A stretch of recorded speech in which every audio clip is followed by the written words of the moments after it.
What is up, ladies and gentlemen? My name is Blackblade and welcome back to my channel. And for today, we're going to take a look at the Phalanx build or the Pony Express build. Now, before I start, I would like to apologize to you guys if I haven't really made any videos of late. You guys probably already know the reason, but for you guys or for the newcomers, I have an 8-hour work from Monday to Friday, so that means just a small time in when it comes to gaming. I only have a small time when it comes to gaming. Alright, so let's start here. For this build to work, you will need one particular Crusader Shield, which is the Unrelenting Phalanx. Now, what this does is it allows the Phalanx to cast twice. So, without the shield, as you can see, the Phalanx only has one row of horses. But then when you have the Phalanx on, you now have 2 horses. So that means, double the damage. So that's one of the important key factors of the build, or key items of the build. For your weapon, you can choose any weapon that you want. Personally, I would have rather used the weapon called the Furnace, because that weapon is just so OP because of the fact that it gives a lot of damage when it comes, or it does a lot of damage when it comes to elite packs. So if you can get that weapon, go ahead and get it. But for me, I'm using the Fate of the Fell. Now, the reason that I'm using this is number one, it has the highest DPS two-handed weapon that I have, and number two, it has that, or I have the opportunity to do more damage because of the orange text, which says gain 2 additional rays for of Heaven's Fury. Now, what that does is while I'm casting the Phalanx, and I could cast the Heaven's Fury, and that will do, or that would increase our overall DPS on the elite packs or on the monster. So that's kind of like the combo that I'm going with this build. Now, for the rest of the gear, we will be needing to use the 5-piece, Akkhan set, namely the boots, the pants, the gloves, the shoulders, and the body armor. Now, there are 2 types or 2 variations of this build. The first variation, or the most common variation, is that the people or other gamers will use the complete set without using the Leoric's crown. So what that means is that you will not be using the Ring of Royal Grandeur, but instead you will be using the Stone of Jordan. So that is a good build too. But I wanted to go with the cooldown reduction build. So with the cooldown reduction build, what you'd have is the cooldown reduction on your gloves and the cooldown reduction on your shoulders. But on the other variation, what you'd have is instead of the cooldown reduction, what you'd have there is the plus 15% increased damage for the Phalanx, and over here probably a trifecta, or probably the critical hit damage of 50%. So you can go that route, but for me, I'm going with the cooldown reduction route. Alright, so for the helm, I'm using the Leoric's crown with the diamond gem. For the amulet, you can use any amulet that you want, but for me, I'm using the Blackthorn simply because that this is the highest DPS amulet that I have. For the belt, I am going to be using the Vigilante belt. Again, this is a cooldown reduction partly build, so that's why I'm going to be using the Vigilante belt. For the bracers, I was hunting for the strong gram bracers, simply because that allows more damage from the enemies which are knocked back. That would work very well with the Phalanx, simply because when you cast the Phalanx and it hits the enemy, they are knocked back. So the additional % more damage from the strong gram bracers will be good for the overall DPS of the Phalanx. But I couldn't get it up until now, so for now I'm using the Reaper's Wraps. Of course, make sure that you have the physical skill, additional percentage damage, which I have only at 19%, or at 19%. I'm only lacking 1%, but it's just too insane to reroll that one. For our rings, we are going to be using the Unity, the Royal Ring of Grandeur. For our gems, we are going to be using the Bane of the Trap, the Gogok of Swiftness, and the Bane of the Powerful. Now, I've seen some builds which uses the Pain Enhancer. I haven't had this leveled up, so I'm not exactly sure how that works. So what you have here is a physical damage for 3 seconds. So the physical damage will benefit from the additional percentage of physical damage on your gear. So yeah, you could try that one. But for me, the Bane of the Trap and the Bane of the Powerful and the Gogok of Swiftness are working just fine. Alright, for the skills, again, since I have the weapon, which is the Fate of the Fell, I am using the Heaven's Fury with Ascendancy. The next, of course, is the Phalanx with the Stampede. This is, of course, your bread and butter. Of course, we're going to have the Steed Charge with the Endurance. For other utility, we'll have the Provoke with the Too Scared to Run rune.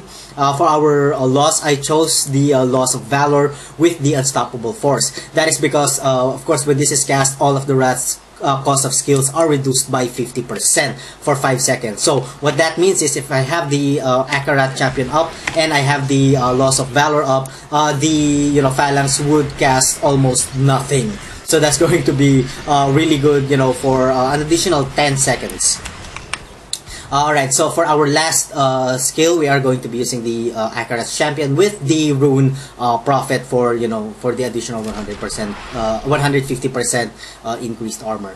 For our passive skills, we are going to be using the Heavenly Strength, the Holy Cause, the Finery, and of course the Long Arm of Law. Now, some gamers are using the either the Lord Commander or the Wrathful, but that is of course up to you. But for me, I like the Long Arm of the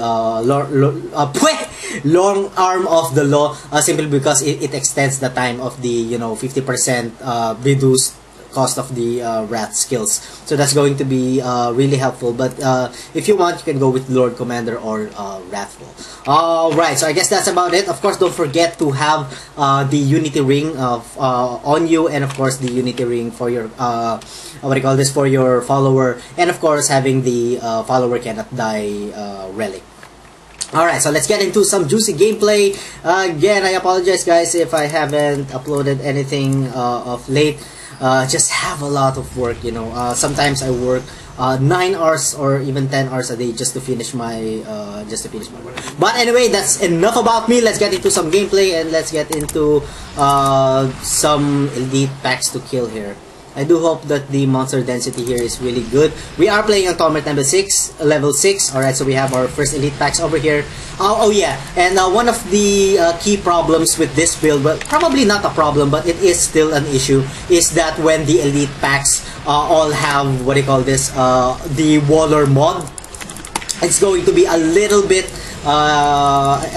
hard for them to kill because of the walls. The horses or the ponies don't really go past the walls, which is actually really bad. So that's why I chose to have the the skill of Heaven's Fury, so that even though those enemies have walls in front of us and our ponies or our horses cannot reach them, we still can do quite a good amount of damage with the Heaven's Fury. So as you can see there, this is T6 and we are doing fairly good. Alright, so we have a good set of elite elite packs over here. So yeah, so this is what I'm talking about. They are wallers. I hate this. Really, I do.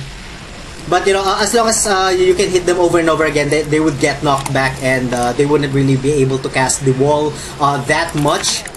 So as you can see, really no problem at all. That's why one of the reasons why I chose the Phalanx is simply because of no, not the Phalanx, the Heaven's Fury. Simply because of the fact that even though that you have walls in between you and the monsters, you can be you can still do damage. Oh my god, what did I get? I got the Empowered, so that's not actually showcasing the build at all. Hold on, I apologize. Hold on, let's just get this chest right here. Because most of the time, see? That's what I'm talking about. Most of the time when you open chest, or no, not most of the time, but you have a lot of chance of getting a legendary item when you open chest. Alright, so we haven't been really lucky with elite packs. Hold on just 1 second. I'm gonna skip past through these enemies. Hold on, I'm not gonna skip past that. It's a treasure goblin. Alright, the treasure goblin is dead. Alright, that's good. Alright, so let's kill this elite pack right here. Yeah, so it is pretty good. I've done G-Riffs up to 33. I'm already having trouble with G-Riff 34. Not exactly sure why. Probably because I don't have the furnace weapon, because that weapon is just so OP. I'm so envious of people who actually have that weapon. It's just too OP. Alright, so let's get into let's get into killing this elite pack over here. Alright, so he is indeed a waller, so we need to get close to him as much as possible. But, you know, they don't really pose that much of a problem. So it's okay, just so long as you can get close and you can continue to cast the phalanx, they get knocked back and they won't be able to cast the walls. Alright, so let's get into, yeah, we still have time, let's get into a couple of more elite packs right here. Alright, so where are you guys? Alright, so one more elite pack over here. Alright, these guys are wallers too, and I am stuck. Alright, let's cast the Heaven's Fury again, and they are dead. Oh, alright, so we have another elite pack over here. Oh god, yeah. So there is some sort of positioning here. You'd really want to position the enemies so that you have all of them being hit at the same time on one area. Alright, so those are a couple of elites. So let's get, do we still have time? Yeah, okay. So we still have time for one more elite, then we are going to end the video. Come on, come on. It's Mighty Mouse and friends are on their way. Yes, they're on the right. You can hear the mighty sound. Here I come. Alright, these guys are have extra health and they are walrus. Oh god. I really hate these walrus. Really, I do. Comparing this to the condemned build, I think I like the condemned build more, simply because that it doesn't really matter if you have the walls. The condemned will affect them, even though that you have, you know, walls in between you two. Alright, so hold on. We have two elite packs over here. There's another one joining the party, but that's okay. We can handle it. We can handle it. We can handle the pain. Come on. Alright, one down, and then the other one. Yeah, it is pretty fast too, but comparing to the rate of kill, I kill much more faster with the condemned build rather than this one. But that's probably because I don't have the Fury, or the Furnace weapon. Alright, so that's about it for this episode, guys. So thank you so much for watching. If you guys enjoyed the content, please like, comment, and subscribe. And as always, I'm gonna see you guys on the next part of my video. Have a good one. Holy, as holy. So if you're asking if it does scale with the holy damage, it does scale. So it's going to be really good if you could have the additional 19% more holy.